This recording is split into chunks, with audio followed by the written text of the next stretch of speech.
Assalamualaikum warahmatullahi wabarakatuh. Kami dari kelompok 10 akan mempresentasikan teori kompilasi hukum Islam dan legislasi hukum Islam pada mata kuliah pagi hari ini.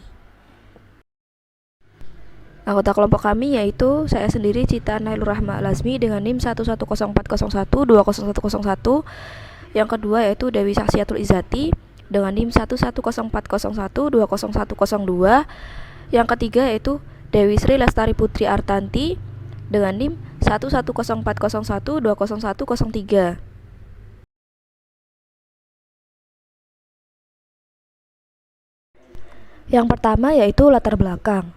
Hukum Islam di Indonesia mengambil dalam dua bentuk, yaitu hukum normatif yang diimplementasikan secara sadar oleh umat Islam dan hukum formal yang dilegislasikan sebagai hukum positif bagi umat Islam. Pendekatan yang pertama menggunakan pendekatan kultural, sementara yang kedua menggunakan penghampiran struktural. Hukum Islam dalam bentuk kedua itu pun proses legislasinya menggunakan dua cara.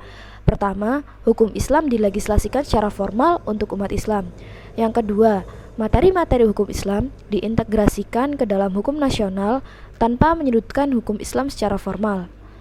Salah satu aspek dari hukum Islam di Indonesia adalah kompilasi hukum Islam.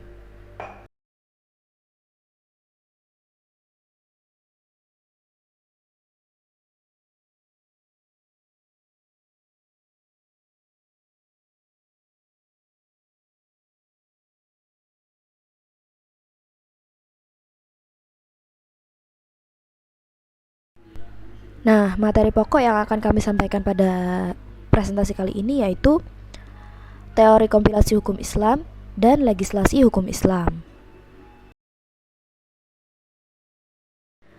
Yang pertama yaitu teori kompilasi hukum Islam. Di sini terdapat 4 subbab. Pertama yaitu pengertian dari kompilasi hukum Islam.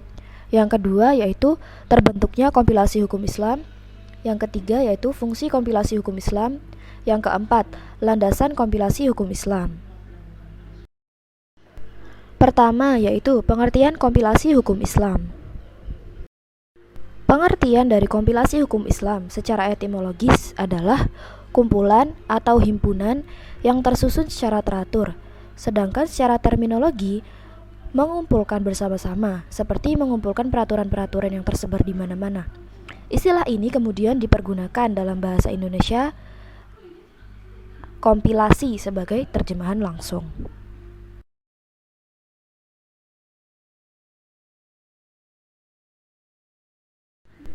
Isi dari kompilasi hukum Islam.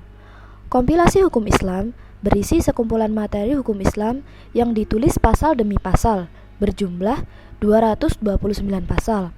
Terdiri atas kelompok materi hukum, yaitu hukum perkawinan sebanyak 170 pasal, hukum kewarisan termasuk wasiat dan hibah sebanyak 44 pasal, dan hukum perwakafan sebanyak 14 pasal, ditambah 1 pasal ketentuan penutup yang berlaku untuk ketiga kelompok hukum tersebut. Yang kedua, terbentuknya kompilasi hukum Islam. Konfigurasi politik Orde Baru, terutama hubungan antara agama dengan negara, ikut mewarnai proses pembuatan kompilasi hukum Islam. Bahkan, mungkin dapat dikatakan bahwa kompilasi hukum Islam merupakan kompensasi pihak penguasa terhadap umat Islam yang selama ini dimarginalkan dalam berbagai segi kehidupan pada saat itu, seperti politik, sosial, ekonomi, pendidikan, dan sebagainya. Selanjutnya, periodisasi terbentuknya kompilasi hukum Islam. Pada tahun 1945 sampai 1973, pemerintah memiliki upaya dalam memperbaharui hukum Islam, terutama pada hukum perkawinan. Akan tetapi, upaya ini malah menimbulkan konflik kepentingan dan tidak pernah mencapai kata mufakat. Yang kedua, 1946, di mana lahirnya Undang-Undang Pencatatan Perkawinan dan Perceraian Muslim. Pada 1974, di mana mulai berlakunya undang-undang tersebut, terutama dalam izin poligami dan perceraian. Dengan diberlakukan kompilasi hukum Islam secara yuridis, hukum Islam di bidang perkawinan, kewarisan, dan perwakafan menjadi hukum positif tertulis dalam sistem hukum nasional atau tata hukum Indonesia. Fungsi kompilasi hukum Islam. Kompilasi hukum Islam dianggap sebagai karya umat Islam Indonesia dalam memberi arti yang positif. Hal ini juga merefleksikan kebangkitan umat Islam Indonesia, sehingga dengan membaca karya tersebut, orang dapat memberikan penilaian tentang tingkat kemampuan umat Islam dalam proses pembentukan hukum.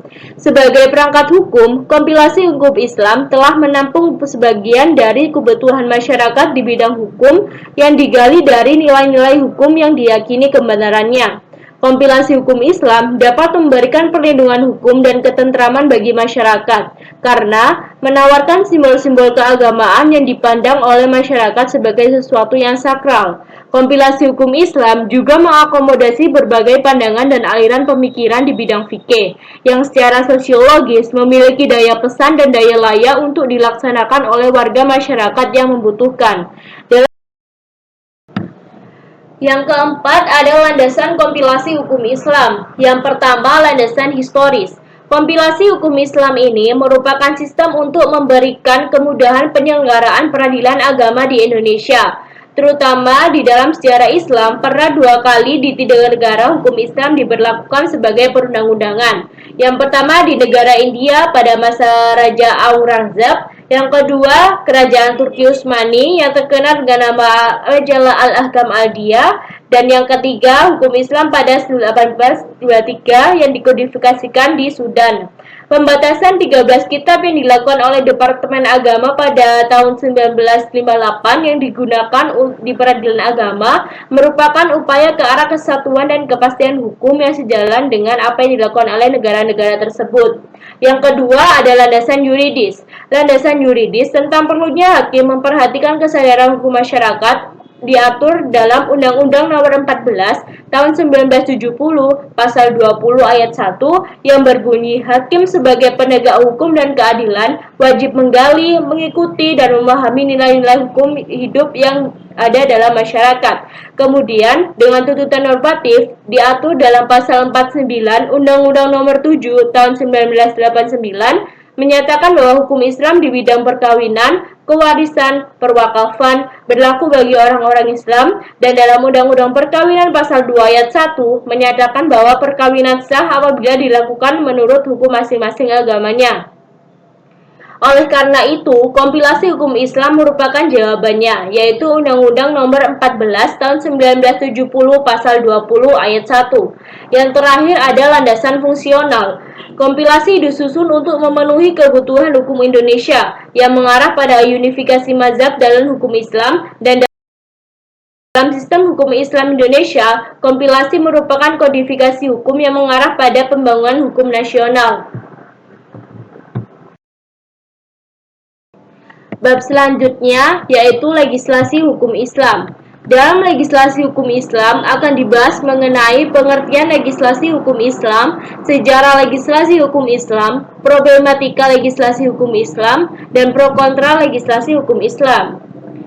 Legislasi hukum Islam merupakan upaya pemerintah untuk melakukan penetapan hukum yang diambil dari Islam, yaitu Al-Quran, Sunnah, dan Ijtihad, yang kemudian dijadikan sebagai undang-undang secara legal formal dengan tujuan agar supaya dilaksanakan oleh masyarakat yang memiliki sifat mengikat dan memiliki konsekuensi hukum.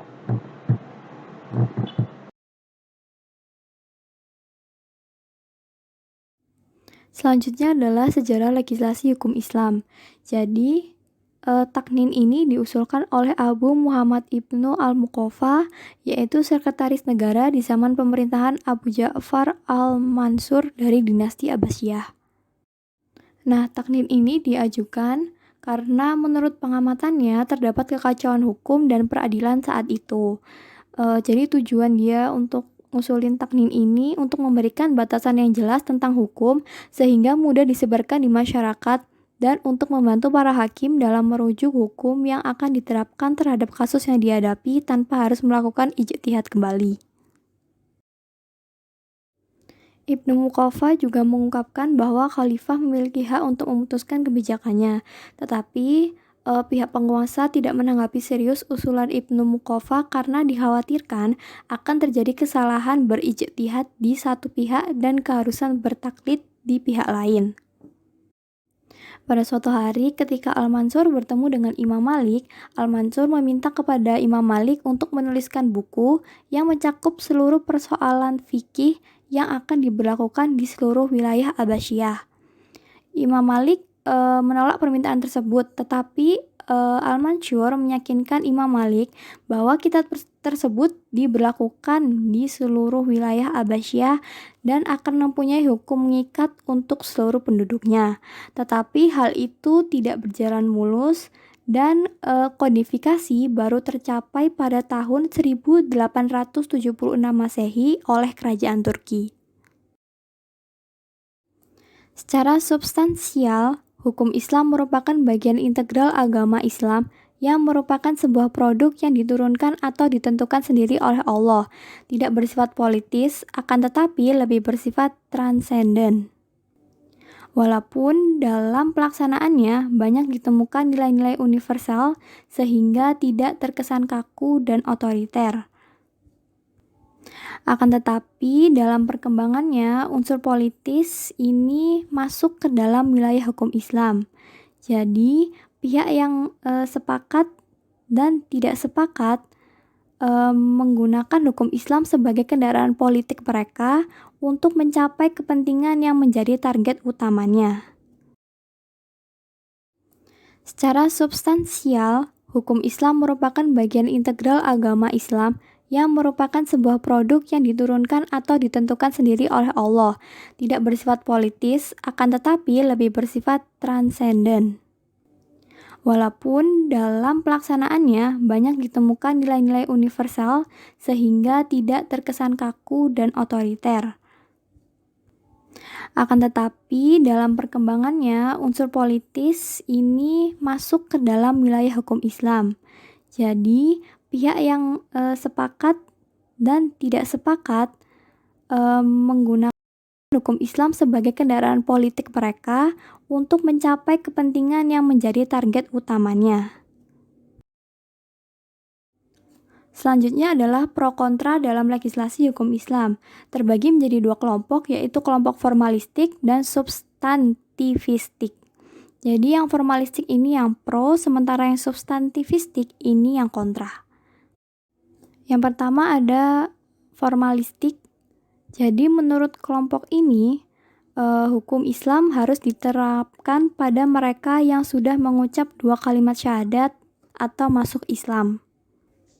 Mereka beranggapan bahwa istilah positivasi hukum Islam tidak akan populer apabila umat Islam tidak melaksanakan ajaran secara utuh atau dipaksa untuk menerima hukum Islam dalam kehidupan sehari-harinya.